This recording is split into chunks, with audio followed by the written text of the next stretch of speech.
Piring itu pecah karena tersenggol tangan Bimo. Aku melihatnya dengan jelas, begitu pula Naya yang duduk tepat di seberangnya. Namun sebelum anak bungsuku sempat mengaku, Arman sudah meletakkan sendoknya dengan kasar dan menatapku seolah aku baru melakukan kesalahan besar. "Kamu menata meja bagaimana, sih, Lestari?" bentaknya. Piring diletakkan terlalu dekat dengan pinggir.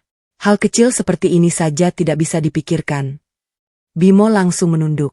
Tubuhnya yang baru berusia 6 tahun membeku di kursi. Aku melihat bibirnya bergerak, tetapi tidak ada suara yang keluar. Aku mengambil kain lap dan berjongkok untuk membersihkan pecahan. "Tidak apa-apa, Ibu bersihkan." Sebelum ceritanya dilanjut, silahkan tulis di kolom komentar dari daerah mana saja teman-teman yang menonton cerita ini. Jangan lupa like dan subscribe agar channel ini lebih berkembang lagi. Semoga kita diberi kesehatan dan dilancarkan semua urusannya. "Memang selalu begitu," lanjut Arman. "Membuat kesalahan, lalu berkata tidak apa-apa. Kalau anak-anak tumbuh ceroboh, itu karena kamu tidak bisa mendidik mereka." Naya memandang ayahnya. Anak sulungku baru berusia 10 tahun, tetapi sorot matanya terlihat jauh lebih dewasa. Ia mengetahui piring itu bukan kesalahanku. Aku menggeleng kecil ketika melihatnya hendak bicara. Aku tidak ingin sarapan berubah menjadi pertengkaran. Arman berdiri dan mengambil tas kerjanya. Sebelum keluar, ia kembali menatap meja. "Lain kali gunakan otak sebelum menaruh barang. Aku sudah lelah bekerja, jangan ditambah dengan masalah seperti ini." Pintu ditutup keras. Setelah suara mobil menghilang, Bimo turun dari kursinya. Ia mendekat dengan mata berkaca-kaca. "Ibu, tadi Bimo yang menyenggol. Ibu tahu kenapa ayah marah kepada ibu?" Aku membersihkan sisa kuah di lantai sambil mencari jawaban yang tidak akan merusak sosok ayah di mata anakku. "Ayah sedang terburu-buru." "Kalau terburu-buru boleh menyalahkan orang lain?" Tanganku berhenti bergerak. "Tidak, sayang." "Terus kenapa ibu diam?" Pertanyaan itu justru datang dari Naya. Ia masih duduk di kursinya, memegang sendok yang belum sempat digunakan lagi. Wajahnya tidak menunjukkan kemarahan, melainkan kebingungan. "Kalau ibu bilang piringnya tersenggol Bimo, ayah pasti tetap marah," jawabku. "Berarti kalau ayah marah, orang yang benar harus diam." Aku tidak memiliki jawaban yang baik. Aku hanya menyuruh mereka menyelesaikan sarapan sebelum terlambat sekolah. Setelah mengantar anak-anak, aku kembali ke dapur. Ada 35 kotak nasi yang harus disiapkan untuk pesanan kantor. Usaha catering itu kurintis dari dapur kecil kami 4 tahun lalu. Awalnya hanya 5 kotak setiap hari, kemudian berkembang berkat pelanggan yang merekomendasikan masakanku. Namun di mata Arman, pekerjaanku tidak pernah dianggap sungguh-sungguh. Ia sering mengatakan aku hanya memasak sambil menjaga rumah. Padahal keuntungan catering membayar kebutuhan dapur, biaya sekolah tambahan, dan sebagian cicilan kendaraan. Siang itu Dewi datang mengambil pesanannya. Sahabatku melihat mataku yang sembab. "Arman marah lagi? Piring pecah. Dan kamu yang disalahkan?" Aku tersenyum hambar. Dewi meletakkan kotak pesanannya. "Lestari, kalau cuma sekali mungkin orang bisa menyebutnya salah paham. Tapi ini terjadi terus-menerus. Dia sedang banyak tekanan di kantor. Kamu selalu memiliki alasan untuknya." Aku menutup wadah sambal agar tidak perlu menatap Dewi. Arman memang berubah dalam beberapa bulan terakhir. Ia lebih mudah tersinggung, sering pulang malam, dan mulai merahasiakan teleponnya. Tagihan rumah beberapa kali terlambat meskipun aku sudah menyerahkan bagian pengeluaranku. Namun setiap kali kutanya, jawabannya selalu sama. Aku terlalu ingin tahu. Aku tidak percaya kepada suami. Aku hanya menambah beban pikirannya. "Anak-anak melihat semuanya," kata Dewi.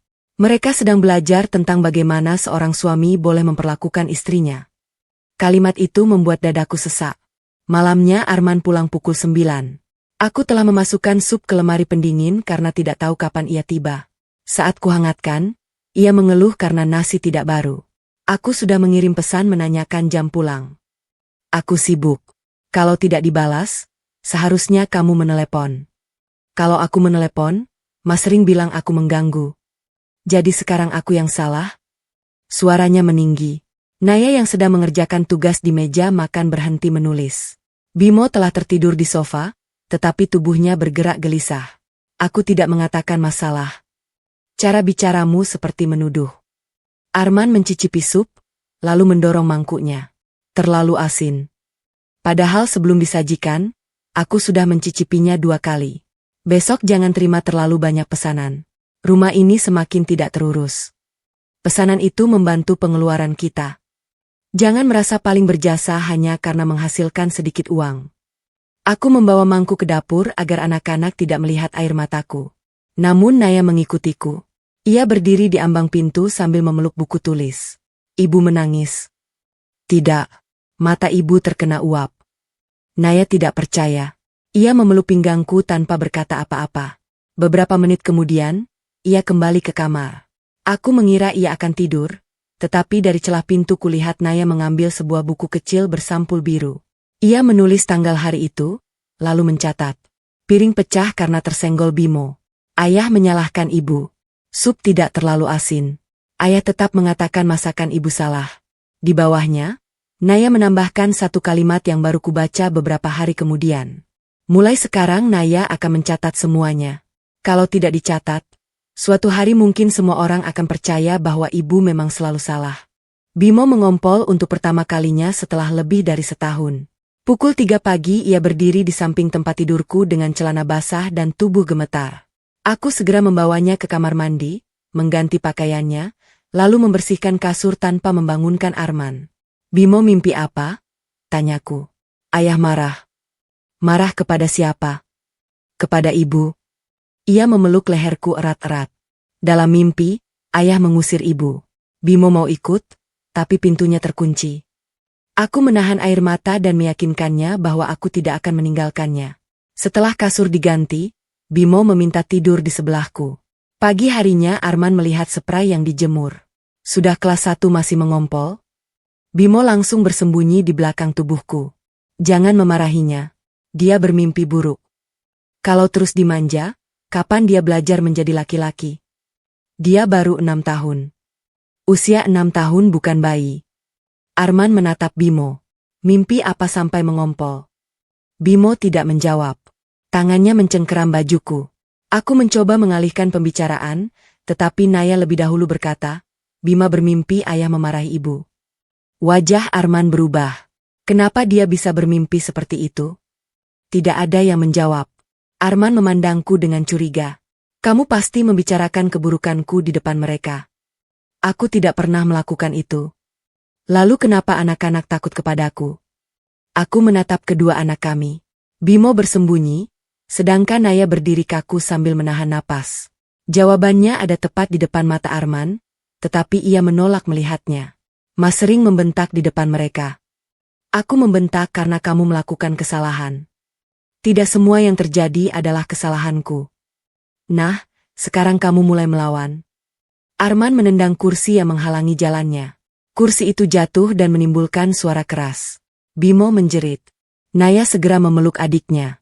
Arman terdiam sesaat, tetapi bukannya meminta maaf, ia mengambil tas. Rumah ini semakin tidak nyaman karena kamu membuat semua orang menganggapku monster.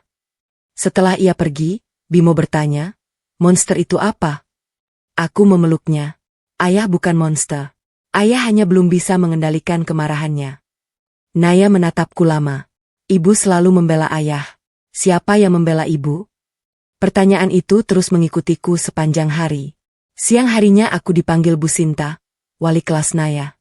Ia memperlihatkan hasil ulangan matematika anakku yang biasanya selalu bagus. Kali ini Naya hanya mengerjakan setengah soal. Naya sulit berkonsentrasi, kata Bu Sinta. Kemarin pintu kelas tertutup keras karena angin, dia langsung menangis. Aku memegang kertas ulangan itu. Apakah dia mengatakan sesuatu? Dia bilang harus melihat wajah ayahnya setiap pulang sekolah supaya tahu boleh bicara atau tidak. Dadaku seakan ditimpa beban berat. Bu Sinta mengeluarkan tugas menggambar keluarga. Dalam gambar itu, aku berdiri bersama Naya dan Bimo di dalam rumah. Arman digambar di luar, tanpa wajah. Di antara kami terdapat pintu besar berwarna hitam. Kenapa ayahnya tidak memiliki wajah? Tanyaku. Naya mengatakan wajah ayahnya selalu berubah. Kalau alisnya turun, mereka harus diam. Kalau tasnya diletakkan keras, mereka harus masuk kamar. Anak-anakku telah menciptakan sistem peringatan sendiri untuk menghadapi ayah mereka. Aku pulang dengan perasaan hancur. Sore itu aku menunjukkan gambar tersebut kepada Arman. Ia hanya melirik. Namanya juga gambar anak. Baca penjelasannya. Setelah membaca, wajahnya mengeras. Kamu yang mengajari dia menggambar seperti ini? Aku baru melihatnya hari ini. Anak 10 tahun tidak mungkin berpikir seperti ini tanpa dipengaruhi. Dia tinggal di rumah ini, Mas. Dia melihat dan mendengar semuanya. Arman mengambil gambar tersebut, lalu merobek bagian yang memperlihatkan sosoknya. Aku terkejut. Kenapa Mas merusaknya? Aku tidak mau fitnah seperti ini disimpan. Naya yang baru keluar dari kamar melihat kertasnya terbelah. Itu tugas Naya. Gambar lagi, kata Arman. Gambar keluarga yang benar. Jangan membuat ayahmu terlihat jahat. Air mata Naya jatuh. Aku mengambil 2 bagian gambar dari tangan Arman. Minta maaf kepadanya. Aku ayahnya. Menjadi ayah tidak membuat Mas selalu benar. Arman menatapku seolah aku baru melakukan pengkhianatan besar. Ia mengambil kunci mobil dan pergi sambil membanting pintu. Malam itu aku dan Naya merekatkan gambarnya dengan selotip. Garis robekan tetap terlihat di tengah, tepat memisahkan Arman dari kami. Sebelum tidur, aku melewati kamar anak-anak. Mereka belum menyadari keberadaanku. Kalau ayah mulai marah, Bima masuk ke lemari, bisik Naya. Kak Naya akan menemani ibu. Kalau ayah mengusir ibu, kita ikut ibu. Aku menutup mulut agar tangisku tidak terdengar. Anak sulungku baru berusia 10 tahun. Namun ia telah merasa bertanggung jawab menjaga adik dan melindungi ibunya. Di buku birunya, Naya menulis. Hari ini ayah merobek gambar karena tidak suka melihat dirinya sendiri. Tabungan pendidikan Naya dan Bimo berkurang 90 juta rupiah. Aku mengetahuinya ketika hendak membayar daftar ulang sekolah. Saldo yang seharusnya cukup hingga beberapa tahun ke depan hanya tersisa beberapa juta. Petugas bank mengatakan penarikan dilakukan secara bertahap menggunakan surat kuasa atas namaku. Itu tidak mungkin. Saya tidak pernah memberikan surat kuasa. Petugas memperlihatkan salinan dokumen. Di bagian bawah terdapat tanda tangan yang sangat menyerupai milikku, tetapi beberapa tarikan hurufnya berbeda. Nama penerima dana adalah Arman Prasetya, suamiku sendiri.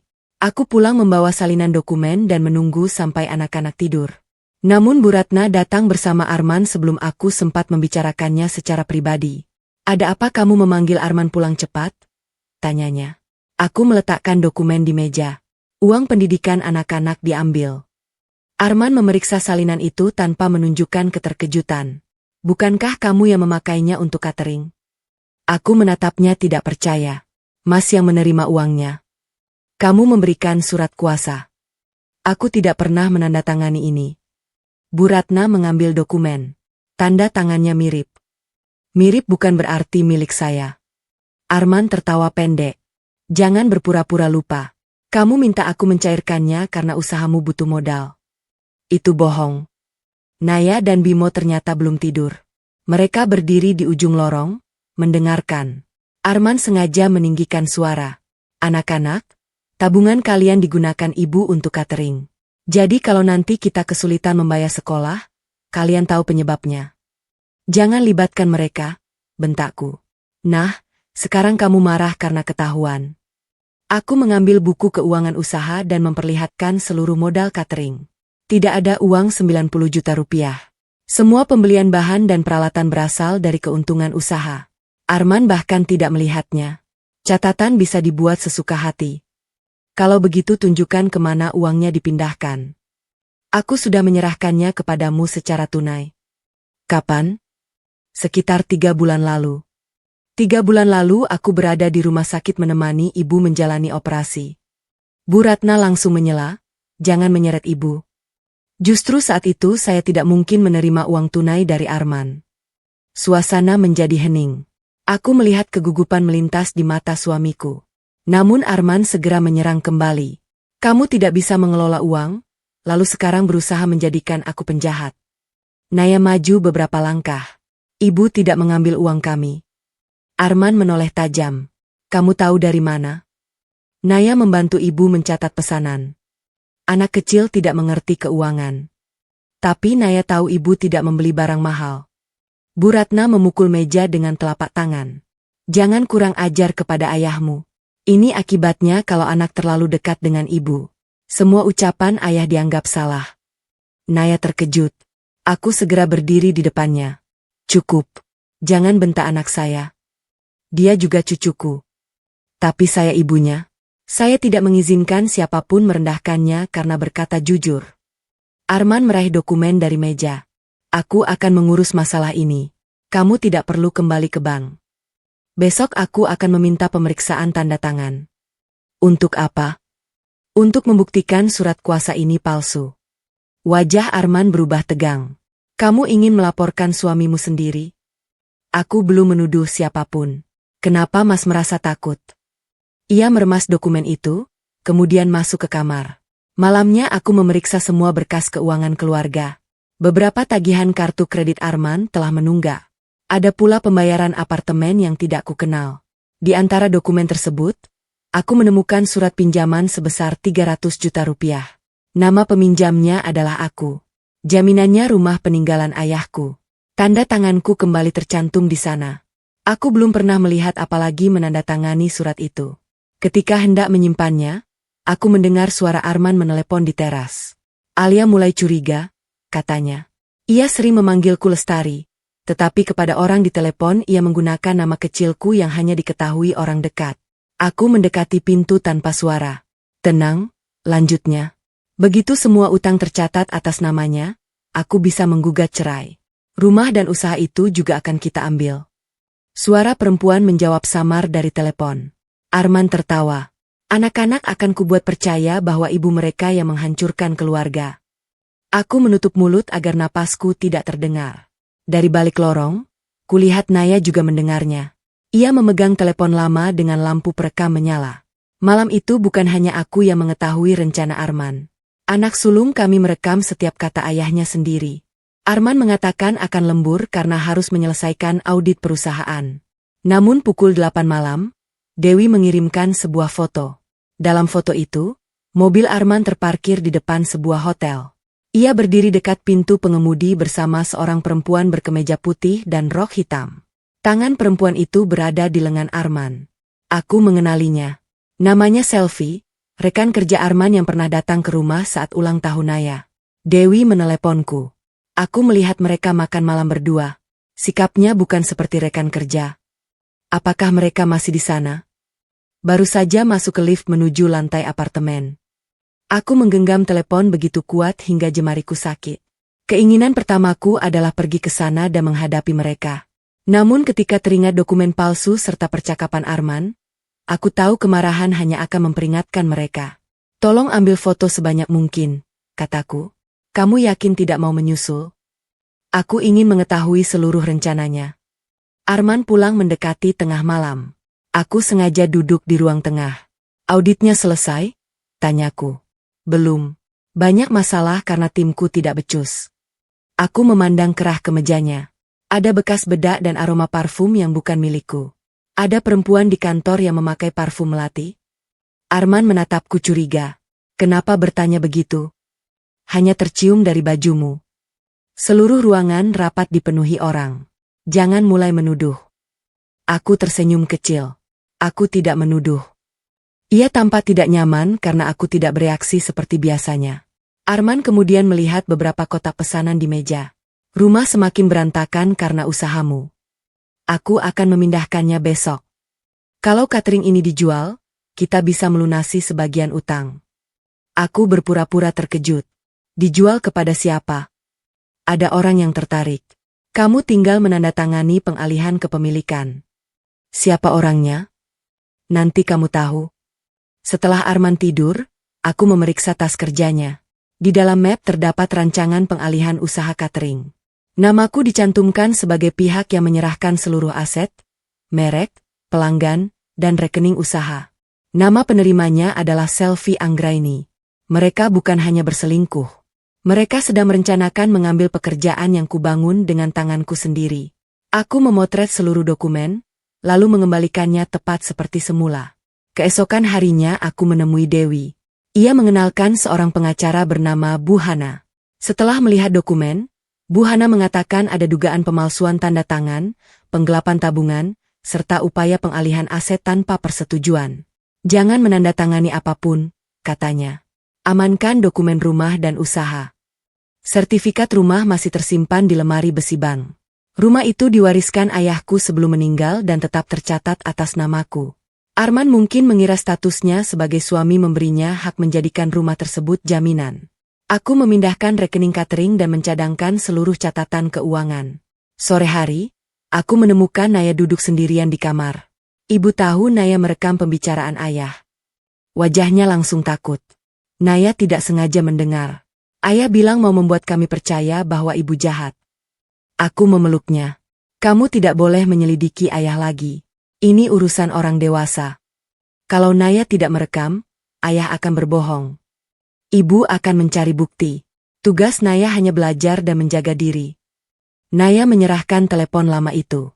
Rekamannya sangat jelas. Suara Arman terdengar menyebut utang, perceraian, rumah, serta rencananya memengaruhi anak-anak. Namun ada suara perempuan yang terdengar di ujung telepon. Aku meningkatkan volumenya.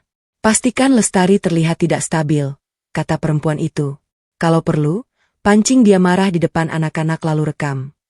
Aku mengenali suaranya sebagai Selfie. Sebelum rekaman berakhir, Selfie mengucapkan sesuatu yang membuat seluruh tubuhku dingin. Setelah hak asuh jatuh kepada kita, anak-anak bisa dititipkan kepada ibumu. Aku tidak mau mengurus anak orang lain. Arman hanya tertawa. Saat itulah aku berhenti berharap suamiku masih memiliki sedikit belas kasihan. Ia bersedia kehilangan anak-anaknya asalkan dapat mengambil rumah dan usahaku. Pagi itu Arman sengaja memancing pertengkaran.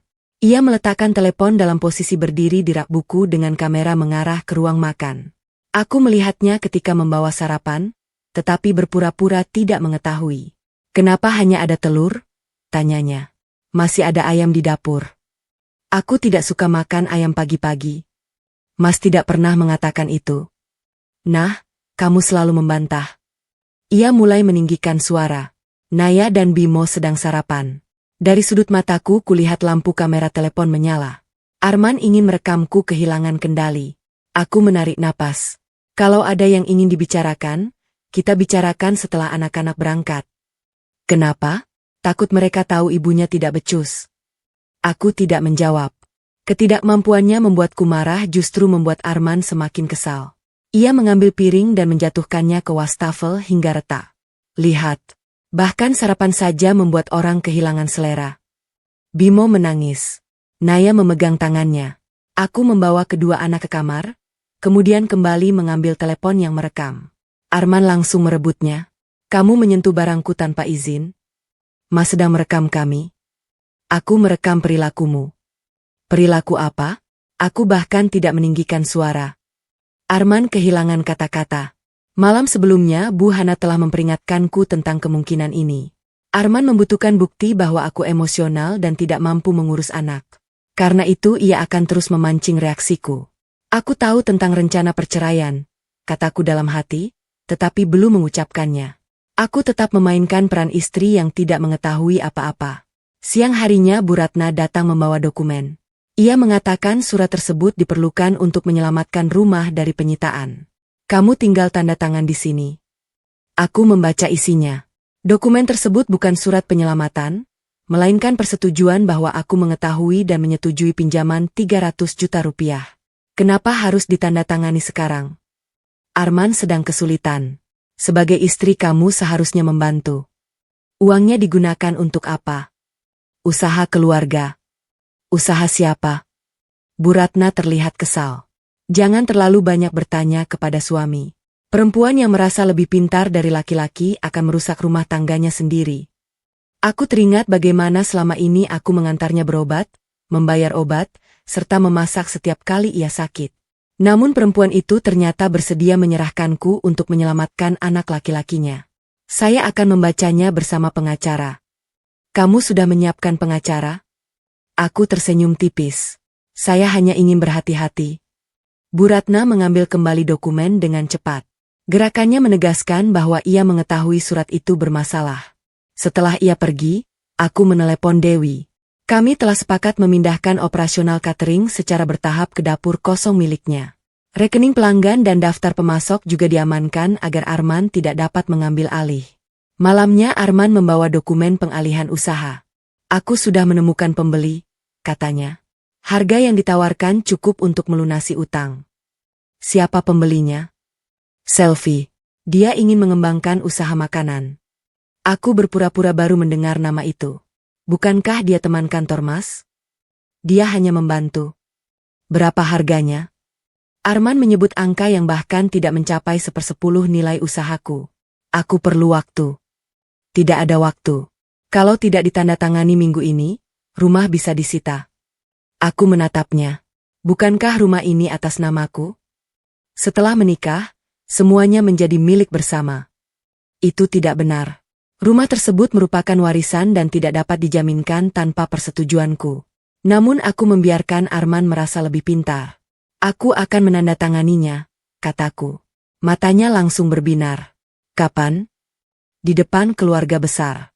Wajahnya berubah ragu. Aku ingin semua orang mengetahui jumlah utang dan alasan usaha dijual, lanjutku. Supaya kelak tidak ada yang menyalahkanku. Arman memandangku lama, kemudian tersenyum. Ia yakin aku sudah menyerah. Baik, minggu depan kita kumpulkan keluarga.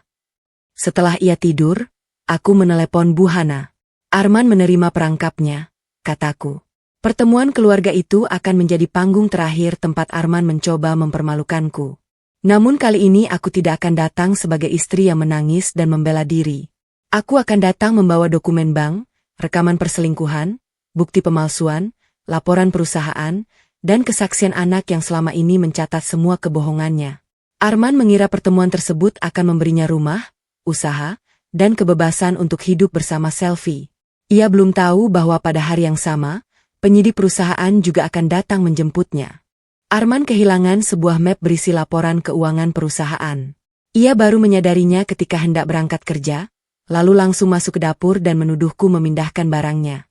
Di mana map biru yang tadi malam ada di meja? Aku tidak menyentuhnya. Siapa lagi yang membersihkan meja selain kamu? Aku tidak membersihkan ruang tamu tadi malam. Arman membuka lemari dan menarik beberapa laci dengan kasar. Kotak-kotak pesanan catering ikut diperiksa, seolah aku sengaja menyembunyikan dokumen kantor di antara nasi dan lauk. Mas, cari baik-baik. Jangan langsung menyalahkanku. Kalau kamu tidak memindahkannya, map itu tidak mungkin hilang. Naya dan Bimo sedang sarapan. Setiap suara laci yang dibanting membuat Bimo tersentak. Naya hanya menatap ayahnya sambil meremas ujung seragam. Tiba-tiba ia berdiri. Mapnya ada di mobil? Yah. Arman berhenti mencari. Kamu tahu dari mana? Kemarin Naya melihat ayah membawanya waktu menerima telepon di luar.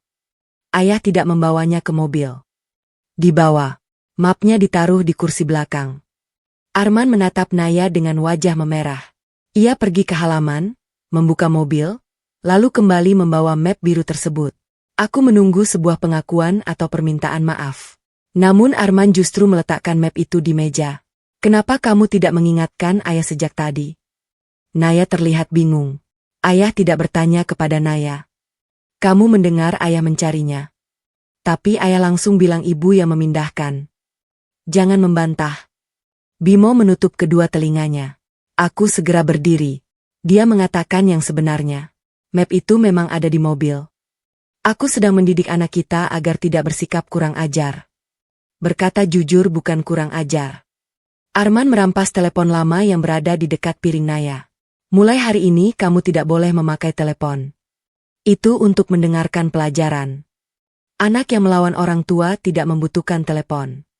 Wajah Naya berubah panik. Ia bukan takut kehilangan permainan. Ia takut rekaman di dalamnya ditemukan. Aku segera mengambil telepon dari tangan Arman.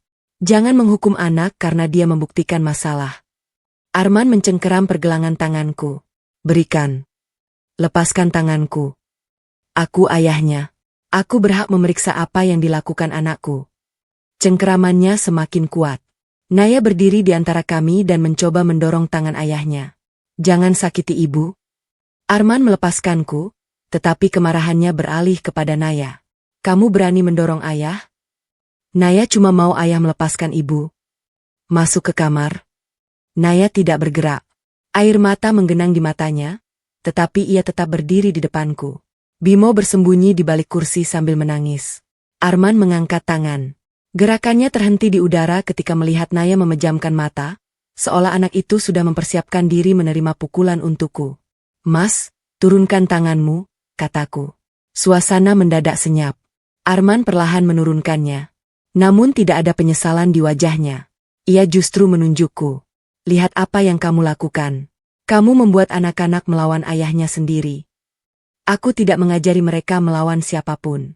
Mereka hanya melihat perlakuanmu. Arman mengambil map dan keluar. Beberapa detik kemudian, mobilnya meninggalkan halaman dengan kecepatan tinggi. Aku berjongkok dan memeluk Naya. Kamu tidak boleh berdiri di antara orang dewasa yang sedang bertengkar. Tapi ayah mau memukul ibu. Ibu bisa melindungi diri. Selama ini ibu cuma diam. Kalimat itu menghantamku lebih kuat daripada cengkeraman Arman. Naya benar. Aku terlalu sering mengatakan tidak apa-apa, lalu bersembunyi untuk menangis. Bagaimana ia dapat percaya aku mampu melindungi diri jika tidak pernah melihatku melakukannya? Aku memeriksa telepon lama itu. Sebelum Arman mengambilnya, Naya ternyata telah mengirim rekaman kepada Dewi. Ia juga mengaktifkan perekam ketika pertengkaran pagi tadi berlangsung. Lebih dari itu, kamera keamanan yang dipasang untuk mengawasi pesanan catering merekam Arman mencengkeram tanganku dan mengangkat tangannya. Semua bukti langsung kukirimkan kepada Bu Hana. Ini sudah cukup untuk menguatkan pola intimidasi, katanya melalui telepon. Namun keselamatan kalian lebih penting.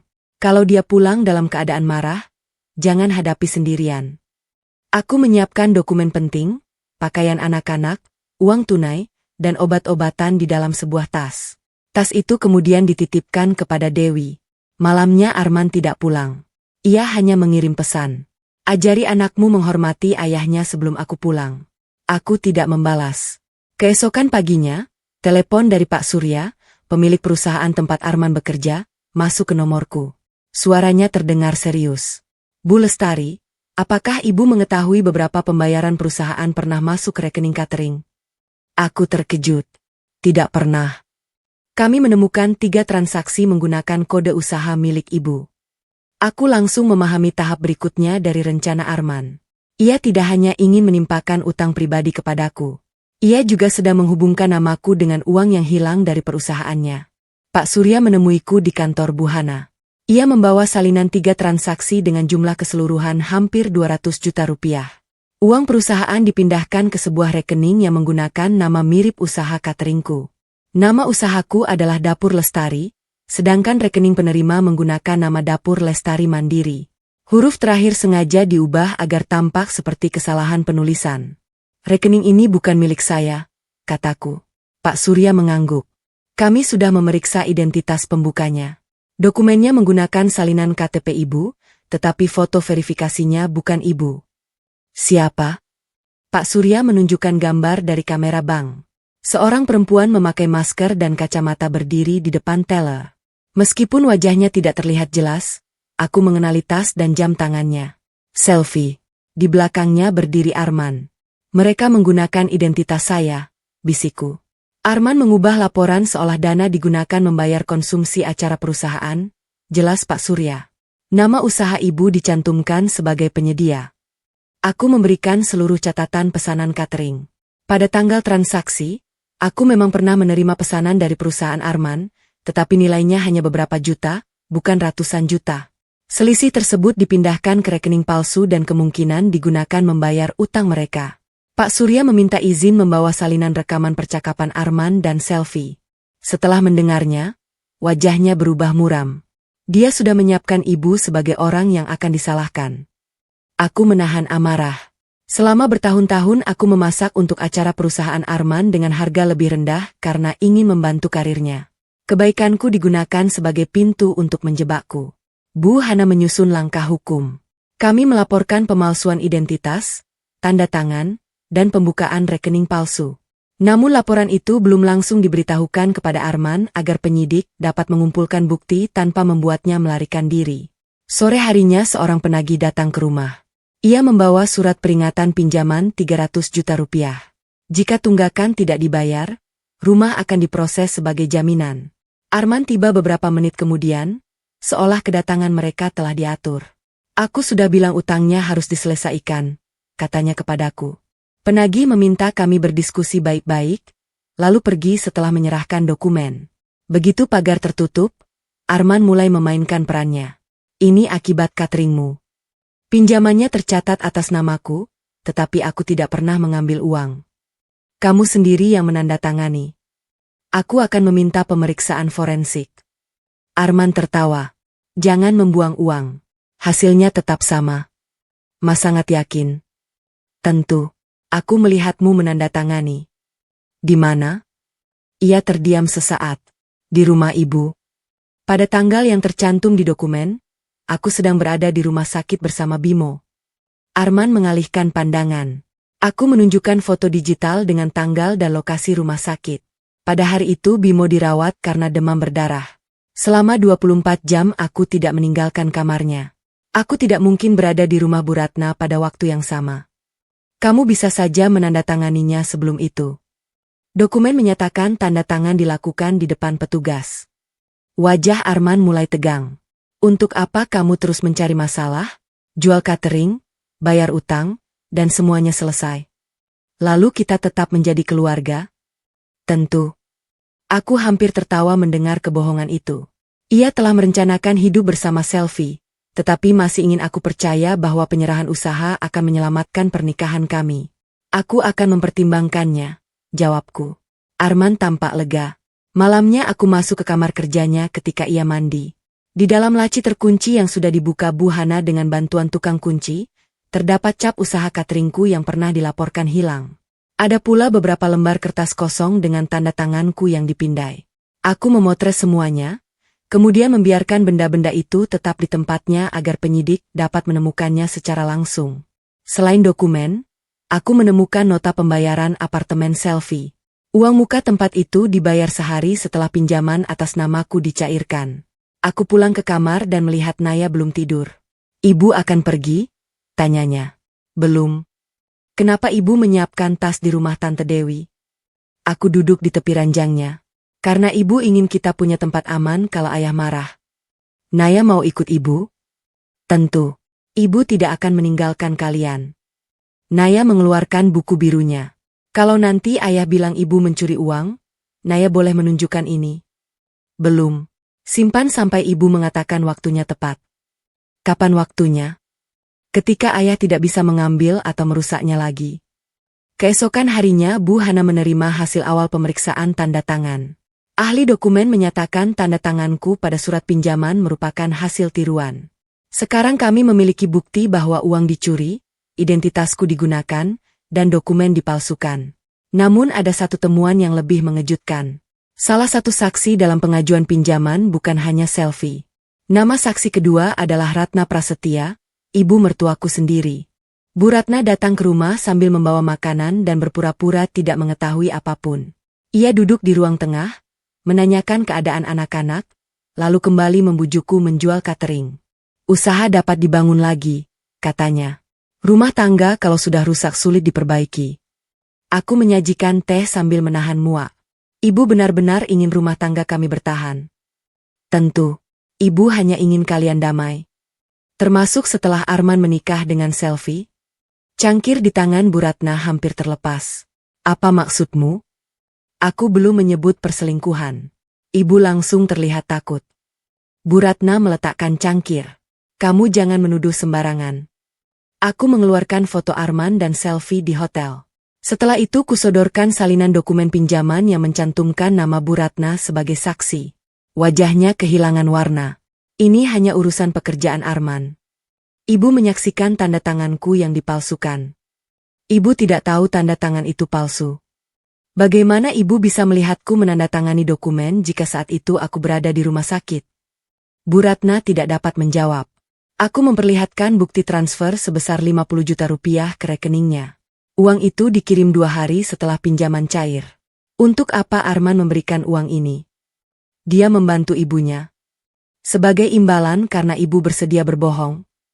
Bu Ratna mulai menangis, tetapi aku tidak lagi mudah tersentuh.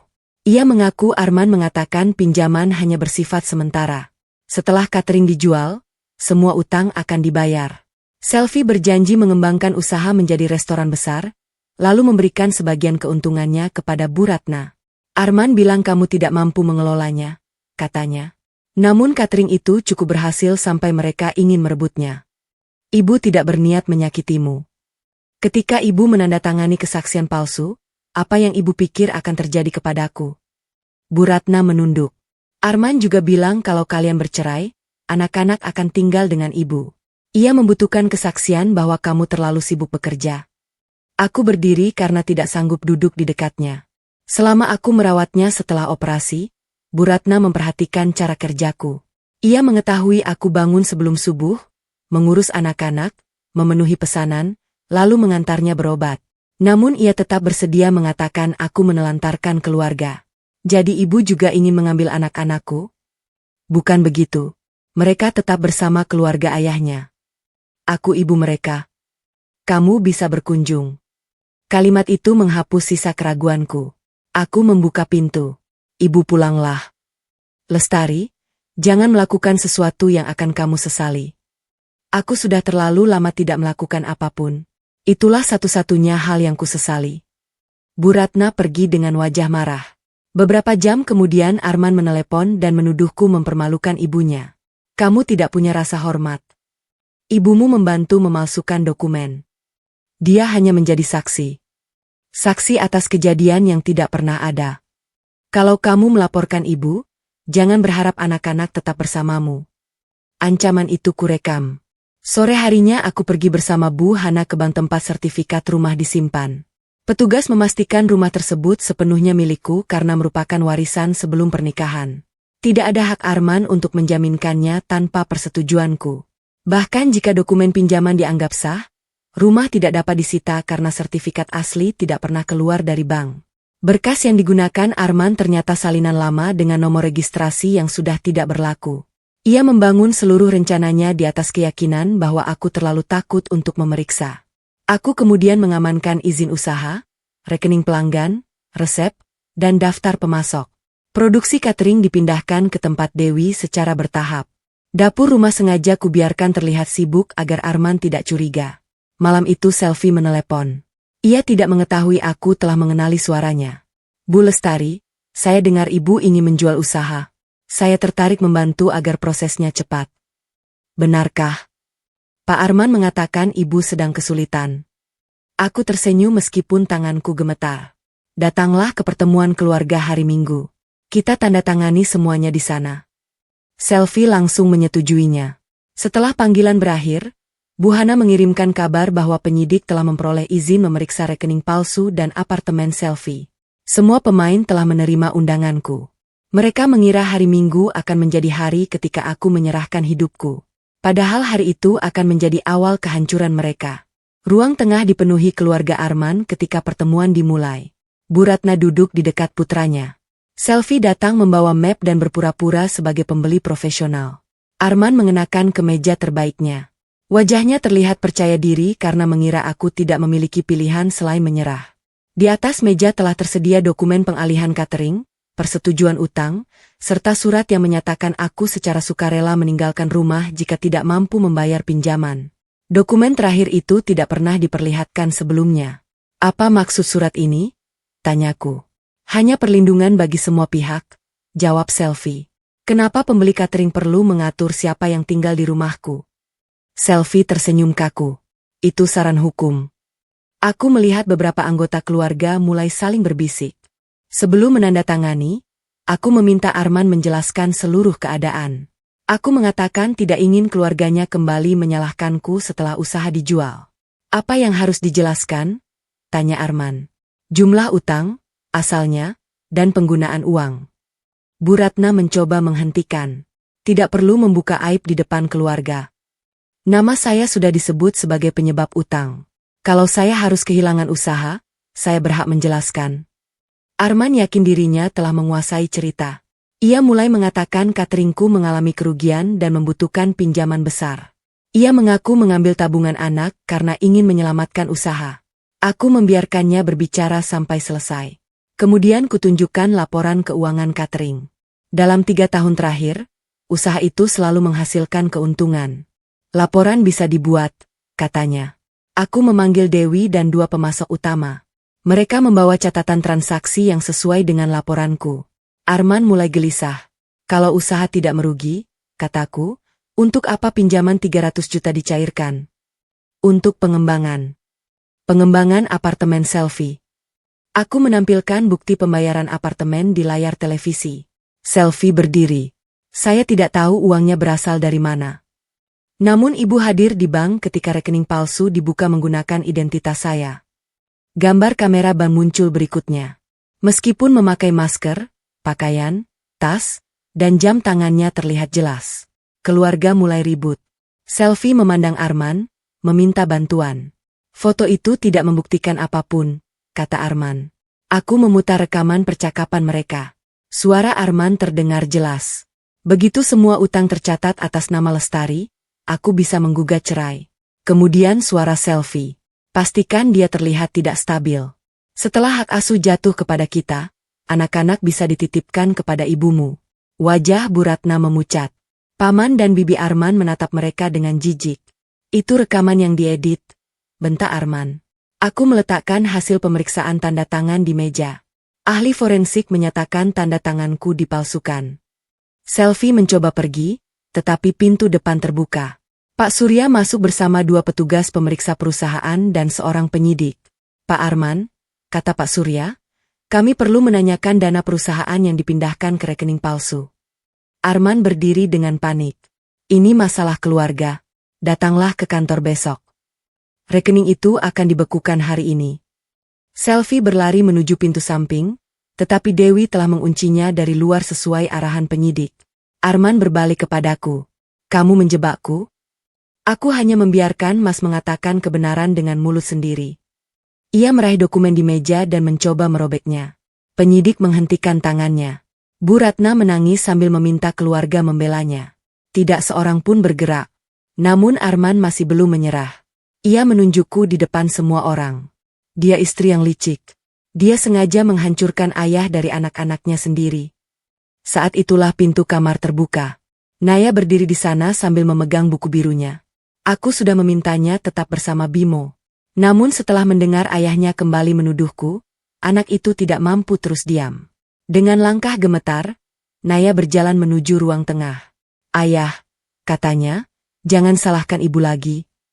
Semua orang terdiam ketika Naya meletakkan buku birunya di atas meja. Arman menatapnya dengan wajah yang masih dipenuhi kemarahan. Naya, masuk ke kamar. Anakku menggeleng. Naya mau bicara. Ini urusan orang dewasa. Tapi ayah selalu membicarakannya di depan Naya dan Bimo. Arman hendak mendekat, tetapi penyidik memintanya tetap berada di tempat. Naya berdiri di sampingku. Tangannya mencari tanganku, lalu menggenggamnya erat. Ia membuka halaman pertama. Waktu piring pecah, Bimo yang menyenggol. Ayah bilang ibu tidak becus mengatur meja. Arman menghela napas. Itu hanya masalah kecil. Kalau kecil, kenapa ibu harus menangis? Naya membuka halaman berikutnya. Waktu pintu tidak dikunci, Naya melihat ayah yang lupa. Tapi ayah tetap menyalahkan ibu karena tidak mengingatkan. Beberapa kerabat menunduk. Mereka pernah menyaksikan sebagian kejadian itu, tetapi selalu memilih diam. Waktu tabungan kami hilang, ayah bilang uangnya dipakai ibu. Tapi Naya mendengar ayah bilang uang itu akan dibuat atas nama ibu. Suara Naya mulai bergetar. Air matanya jatuh, tetapi ia terus membaca. Ayah bilang nilai Naya turun karena ibu sibuk. Nilai Naya turun karena Naya tidak bisa tidur kalau ayah marah. Aku memeluk bahunya. Sudah, sayang, ibu bisa melanjutkan. Naya harus selesai.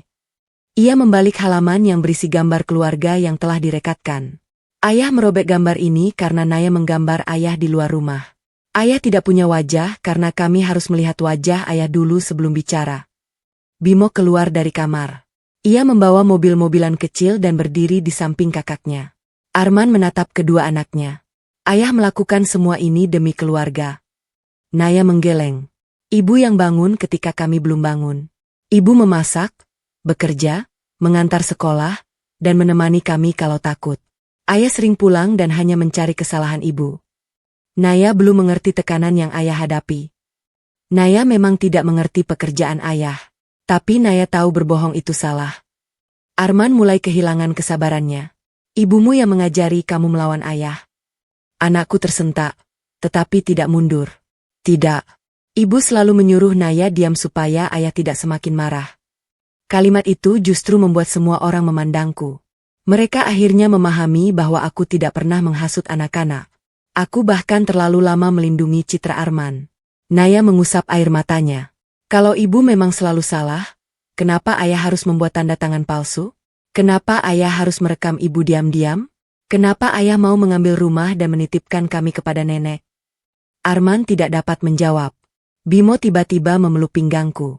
Kami takut bukan karena ibu, katanya lirih. Kami takut karena ayah. Wajah Arman seketika berubah. Kemarahan di matanya digantikan keterkejutan, seolah baru pertama kali ia melihat akibat perbuatannya. Ia mencoba mendekati anak-anak. Naya, Bimo, ayah tidak pernah berniat menyakiti kalian. Naya menarik adiknya mundur. Jangan dekat dulu. 3 kata itu menjadi hukuman yang lebih berat daripada bentakan siapapun. Putrinya sendiri tidak merasa aman berada dekat dengannya. Bu Ratna menangis dan meminta Naya memaafkan ayahnya. Nenek juga diam, jawab Naya. Nenek malah bilang ibu yang salah. Bu Ratna membeku. Aku mengambil buku dari tangan Naya. Cukup. Sekarang biarkan orang dewasa bertanggung jawab. Penyidik meminta Arman dan Selvi ikut untuk pemeriksaan. Sebelum keluar, Arman menatapku. Kamu puas membuat anak-anak membenciku. Aku menggeleng. Aku tidak membuat mereka membencimu. Perbuatanmu membuat mereka takut. Masih sekarang pun Mas mencari orang lain untuk disalahkan. Arman dibawa pergi. Selvi berjalan di belakangnya dengan wajah pucat. Bu Ratna hendak mengikuti, tetapi penyidik mengatakan ia juga akan dipanggil sebagai saksi atas dokumen pinjaman. Setelah mereka pergi, Naya akhirnya menangis keras dalam pelukanku. Seluruh keberaniannya runtuh setelah tidak lagi dibutuhkan. Ibu marah karena Naya keluar kamar. Tidak. Naya cuma tidak mau ayah bohong lagi. Apa yang kamu lakukan sangat berani. Tapi mulai sekarang, ibu yang akan melindungi kalian. Malam itu Bimo tidur tanpa mengompol. Naya menyimpan buku birunya di bawah bantal, tetapi tidak menuliskan apapun. Kebenaran yang selama ini dicatatnya akhirnya didengar semua orang. Namun keesokan paginya, kabar dari Bu Hana menunjukkan bahwa pertarungan belum selesai. Arman dibebaskan sementara setelah pemeriksaan. Sebelum pulang, ia mengosongkan salah satu rekening dan menghubungi pengacara untuk merebut hak asuh anak-anak. Ia masih percaya dapat menghukumku. Ia belum mengetahui Selvi sudah menyiapkan pengkhianatan yang jauh lebih kejam untuknya. Arman tidak kembali ke rumah. Ia tinggal di apartemen Selvi sambil menunggu proses pemeriksaan. Melalui pengacaranya, ia mengirimkan surat tuntutan hak asuh sementara. Alasannya sama seperti rencana mereka. Aku dianggap terlalu sibuk menjalankan catering, emosional, dan berusaha menjauhkan anak-anak dari ayahnya. Namun kali ini ia tidak lagi mengendalikan cerita. Bu Sinta memberikan keterangan tentang perubahan perilaku Naya. Konselor anak mencatat kecemasan Bimo serta ketakutan mereka terhadap ledakan emosi Arman. Rekaman kamera memperlihatkan Arman mencengkeram tanganku dan mengangkat tangan di depan anak-anak. Buku Naya menjadi bukti pendukung, tetapi Bu Hana tidak ingin seluruh beban perkara diletakkan pada anak berusia 10 tahun. Kita memiliki cukup bukti dari orang dewasa, katanya. Naya tidak perlu kembali berdiri di tengah pertarungan kalian. Itulah yang kuinginkan. Pak Surya kemudian mengungkap hasil audit. Arman telah memindahkan dana perusahaan melalui rekening palsu selama hampir 1 tahun. Sebagian digunakan menutup kerugian investasi pribadi. Sebagian lagi membayar apartemen, kendaraan, dan perjalanan bersama Selvi. Pada laporan internal, namaku dicantumkan sebagai penyedia catering fiktif. Namun setiap pesan antara aku dan perusahaan membuktikan jumlah pesanan sebenarnya. Catatan pengiriman, nota bahan, foto makanan, serta bukti pembayaran pajak tersusun rapi. Kebiasaan mencatat yang sering diejek Arman justru menyelamatkanku.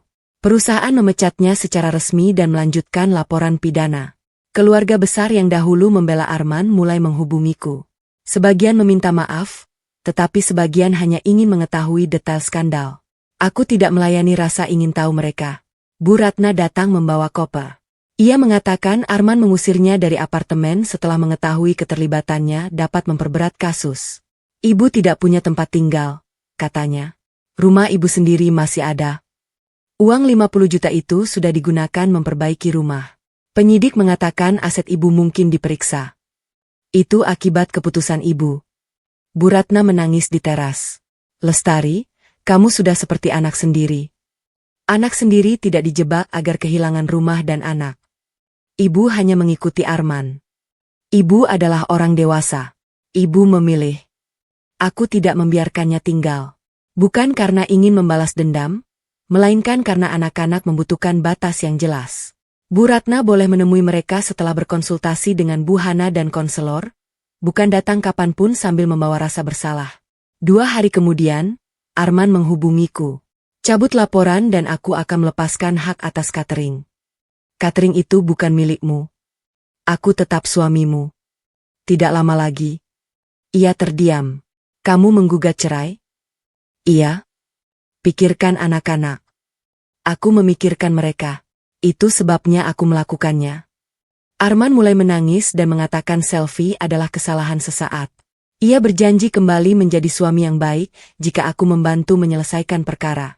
Aku hampir merasa kasihan. Namun kemudian ia kembali menunjukkan sifat aslinya. Kalau aku di penjara, anak-anak akan malu karena ibunya menghancurkan ayah mereka. Mas diproses karena tindakan Mas sendiri. Aku melakukan semuanya untuk memberi keluarga hidup yang lebih baik. Dengan mengambil tabungan mereka, ia tidak menjawab. Sebelum menutup telepon, aku berkata, jangan gunakan anak-anak yang kamu lukai untuk menyelamatkan dirimu. Malam itu Arman mendatangi rumah. Ia berdiri di depan pagar dan memanggil Naya. Anakku melihat dari jendela, tetapi tidak keluar. Arman memohon agar diizinkan masuk. Ketika kutolak, ia kembali marah dan menendang pagar. Tetangga keluar, membuatnya akhirnya pergi. Naya bertanya apakah ayahnya akan kembali. Dia tidak boleh masuk tanpa izin. Naya masih sayang ayah.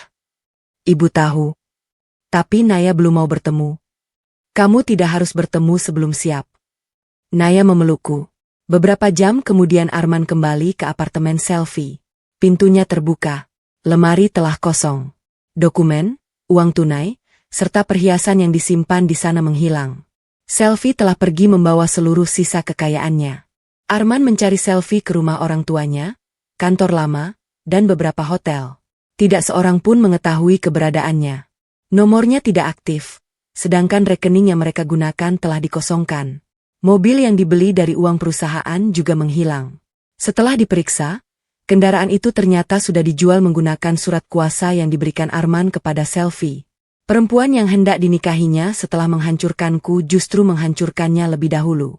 Arman mendatangi rumah Bu Ratna dan menuduh ibunya membantu Selfie melarikan diri. Bu Ratna menyangkal. Pertengkaran mereka terdengar sampai ke rumah tetangga. Untuk pertama kalinya, Arman memperlakukan ibunya dengan cara yang selama ini digunakannya kepadaku. Kamu yang mengenalkan aku kepada Selfie, bentaknya. Aku hanya bertemu dia setelah kalian berhubungan. Kalau ibu tidak terus menyuruhku menceraikan Lestari, semua ini tidak terjadi.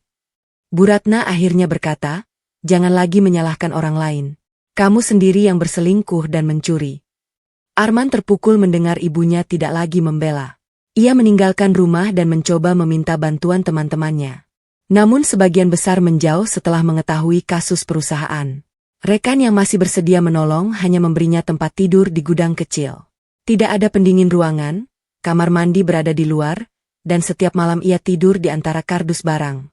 Kehidupan mewah yang dijanjikan Selfie berubah menjadi kasur tipis di lantai. Polisi akhirnya menemukan Selfie di Yogyakarta bersama seorang laki-laki bernama Kevin. Dari pemeriksaan diketahui Selfie telah memiliki hubungan dengan Kevin jauh sebelum mendekati Arman. Arman hanyalah sumber uang. Selfie berencana mengambil catering dan menjual seluruh asetnya. Setelah itu ia akan meninggalkan Arman, bahkan jika rencana mereka terhadapku berhasil. Lebih mengejutkan lagi, sebagian uang yang dianggap disimpan Selfie sudah diberikan kepada Kevin untuk investasi palsu. Kevin kemudian menghilang membawa uang tersebut. Selfie yang menipuku ternyata juga menjadi korban penipuan orang yang dipercayainya. Namun hal itu tidak menghapus kejahatannya. Ia tetap ditetapkan sebagai tersangka karena membantu membuka rekening palsu, menggunakan identitasku, dan menerima dana perusahaan. Arman meminta bertemu denganku setelah mengetahui Selfie tertangkap. Pertemuan dilakukan di kantor Bu Hana. Penampilannya berubah drastis. Kemejanya kusut, wajahnya tidak bercukur, dan matanya dipenuhi kelelahan. "Selfie menipuku," katanya. "Aku tahu. Aku tidak pernah berniat meninggalkan anak-anak. Aku mendengar sendiri rencanamu menitipkan mereka kepada Bu Ratna. Itu hanya ucapan untuk menyenangkan Selfie. Dan rencana mengambil rumah. Aku sedang tertekan. Tabungan anak-anak. Aku berniat mengembalikannya." Setiap pengakuan masih disertai alasan. "Apa yang kamu inginkan dariku?"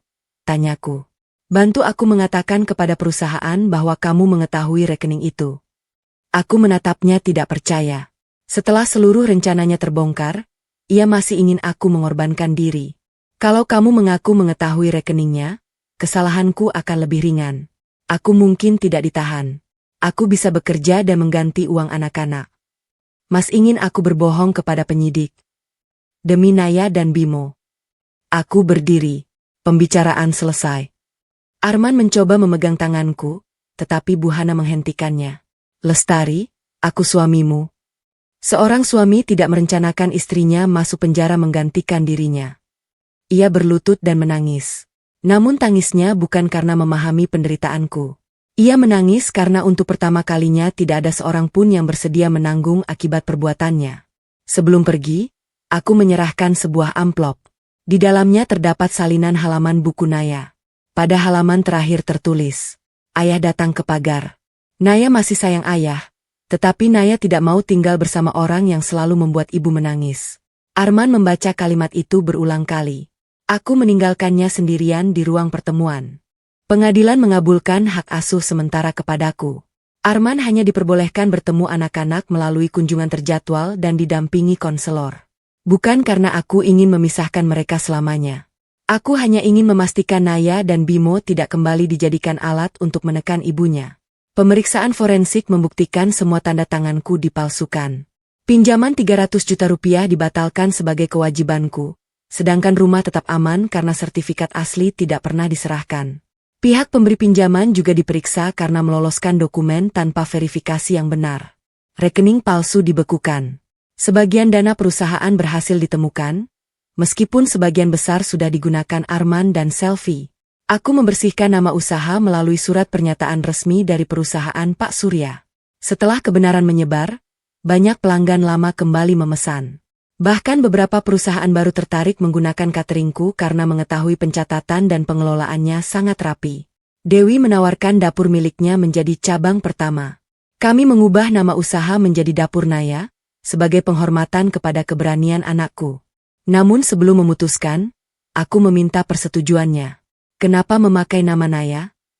"Karena kamu mengingatkan ibu untuk berhenti diam. Naya tidak mau terkenal karena ayah jahat." "Bukan itu maknanya. Nama ini tentang keberanian mengatakan yang benar." Naya akhirnya menyetujui dengan satu syarat. Sebagian makanan yang tidak terjual harus dibagikan kepada orang yang membutuhkan. Usaha berkembang lebih cepat daripada perkiraanku. Aku mempekerjakan beberapa ibu yang sedang membesarkan anak sendiri. Mereka memperoleh jam kerja yang dapat disesuaikan dengan sekolah anak-anak. Bu Ratna kembali datang meminta maaf. Kali ini ia tidak membawa koper atau alasan. Ia mengembalikan sebagian uang yang diterimanya dari Arman setelah menjual perhiasan dan kendaraan. "Jumlahnya belum penuh," katanya. "Ibu akan mencicil sisanya." Aku tidak membutuhkan uang ibu. Dana itu milik perusahaan. Ibu sudah menyerahkannya melalui penyidik. Ia kemudian meminta bertemu Naya dan Bimo. Aku menjelaskan bahwa keputusan itu harus mengikuti kesiapan anak-anak. Ibu nenek mereka. Menjadi nenek tidak menghapus akibat perbuatan ibu. Bu Ratna menangis. "Kamu sedang membalas dendam." "Tidak. Kalau aku membalas dendam, aku akan menghalangi ibu selamanya. Aku hanya tidak lagi membiarkan rasa bersalah menentukan keputusan." Naya akhirnya bersedia bertemu neneknya dengan pendampingan. Dalam pertemuan itu Bu Ratna meminta maaf karena ikut menyalahkan ibunya. "Nenek pikir menjaga anak laki-laki nenek berarti harus selalu membelanya," katanya. Naya menjawab, "Kalau nenek selalu membela ayah saat salah, ayah tidak belajar menjadi baik." Kalimat sederhana itu membuat Bu Ratna menangis. Sementara itu Arman mulai mengirim pesan setiap hari. Sebagian berisi permintaan maaf, sebagian memohon bantuan, dan beberapa kembali menuduhku kejam. Aku hanya membalas pesan yang berkaitan dengan anak-anak. Ketika menyadari emosinya tidak lagi dapat mengendalikanku, Arman mencoba pendekatan lain. Ia menawarkan menandatangani perceraian jika aku mencabut laporan penggelapan. Aku menolak. Perceraian dan perkara pidana adalah dua hal berbeda. Aku bisa kehilangan bertahun-tahun hidupku. Aku hampir kehilangan rumah, usaha, kebebasan, dan anak-anak karena rencanamu. Aku sudah kehilangan semuanya. Itu bukan karena aku. Itu akibat pilihanmu. Sidang perceraian berlangsung singkat karena bukti perselingkuhan, pemalsuan, dan intimidasi sangat kuat. Ketika hakim menyatakan pernikahan kami berakhir, aku tidak merasa bahagia. Aku hanya merasa dapat bernapas tanpa menunggu seseorang mencari kesalahan. Di luar ruang sidang, Arman berkata, "Kamu menang." Aku menatapnya. Ini bukan pertandingan. Tidak ada yang menang ketika anak-anak harus pulih dari ketakutan terhadap ayahnya. Aku berjalan meninggalkannya. Balas dendamku bukan menjatuhkan Arman. Aku hanya berhenti berdiri di bawahnya ketika ia jatuh karena perbuatannya sendiri. Arman dinyatakan bersalah atas penggelapan dana, penggunaan identitas palsu, serta keterlibatan dalam pemalsuan dokumen. Pengadilan menjatuhkan hukuman penjara dan mewajibkannya mengganti kerugian perusahaan. Sebagian asetnya disita. Mobil telah dijual Selfie, tabungannya kosong, dan investasi pribadinya ternyata tidak memiliki nilai. Selfie menerima hukuman atas keterlibatannya. Kevin tidak pernah benar-benar menjadi pasangan yang mencintainya. Ia mengambil uang Selfie dan melarikan diri keluar daerah sebelum akhirnya ditangkap dalam perkara penipuan lain. Saat dipertemukan dengan Selfie dalam pemeriksaan, Arman menuduhnya menghancurkan hidupnya. Selfie tertawa pahit. "Kamu sudah menghancurkan hidupmu sendiri sebelum bertemu aku. Aku hanya memanfaatkan keserakahanmu." Kalimat itu terus menghantui Arman.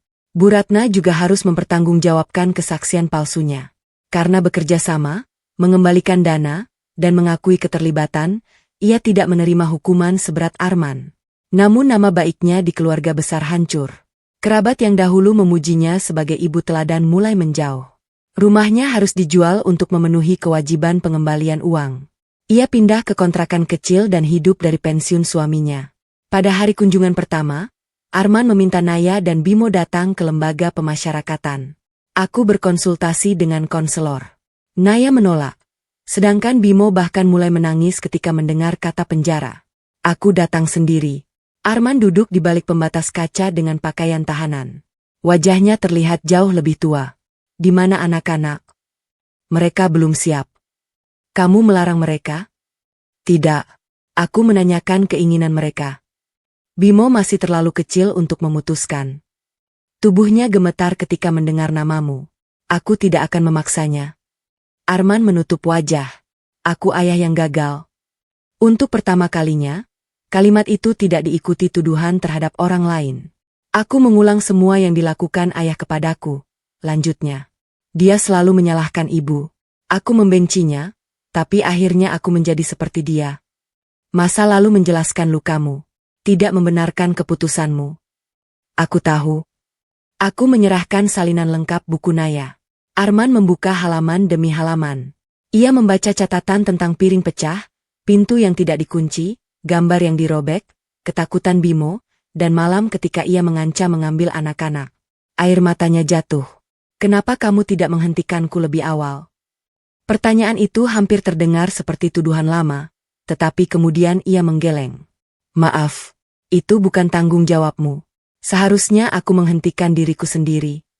Ada perubahan kecil di sana, tetapi tidak cukup mengubah keputusanku.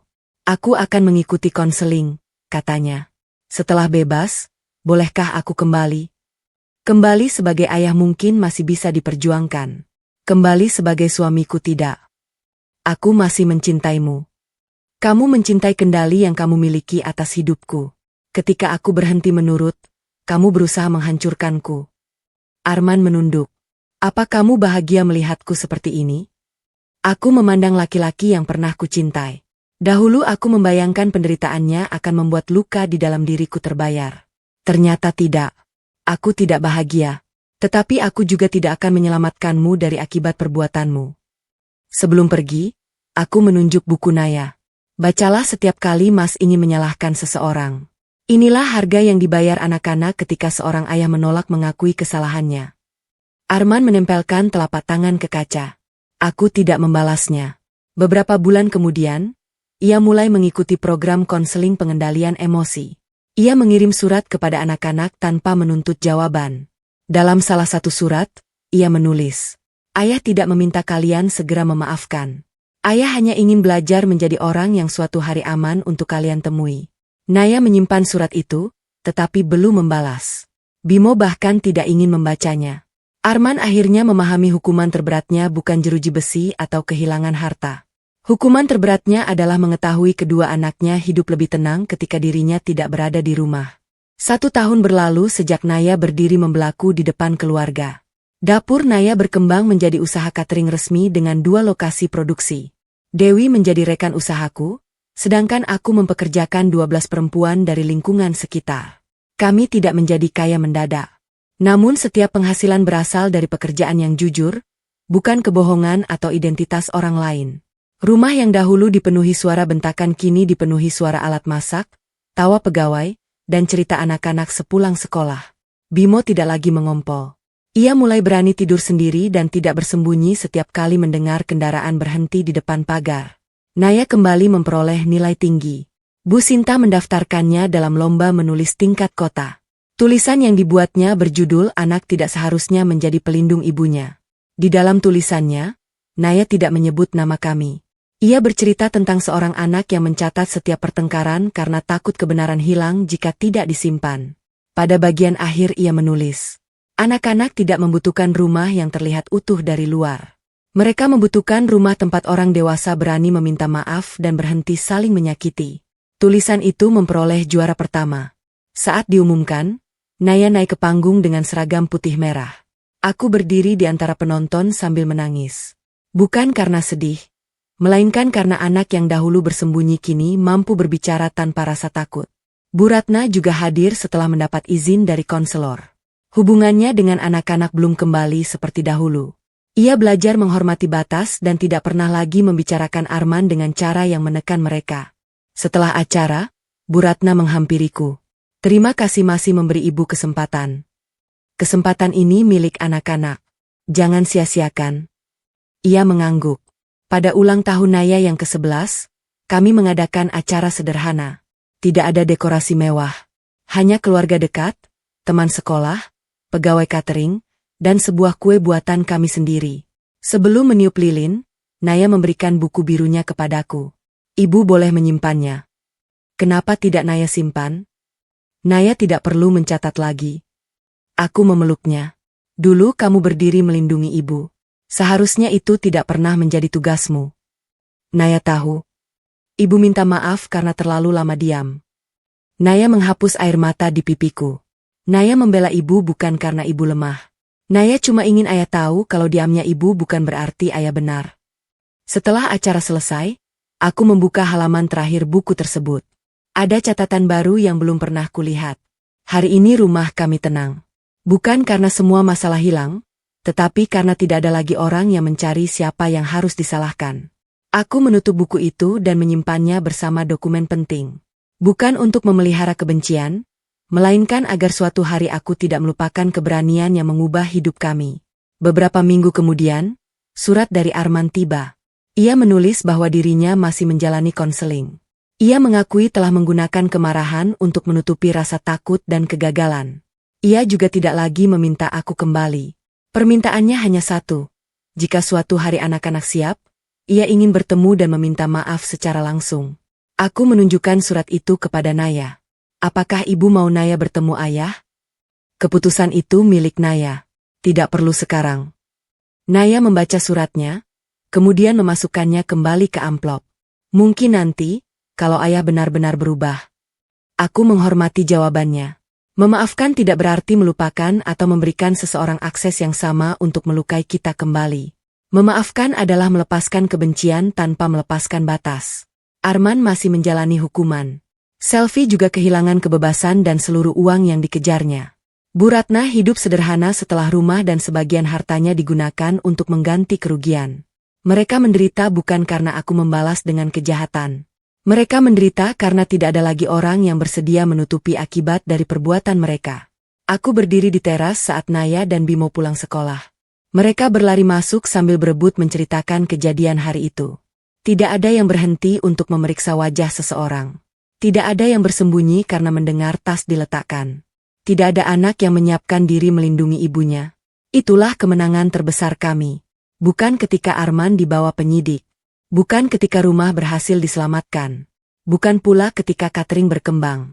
Kemenangan terbesar terjadi ketika anak-anakku kembali merasa aman menjadi anak-anak. Pada usia 10 tahun, Naya pernah berdiri di depanku dengan tubuh gemetar dan berkata, "Ayah, jangan salahkan ibu lagi." Kalimat itu menghentikan kebohongan yang telah bertahun-tahun menguasai rumah kami.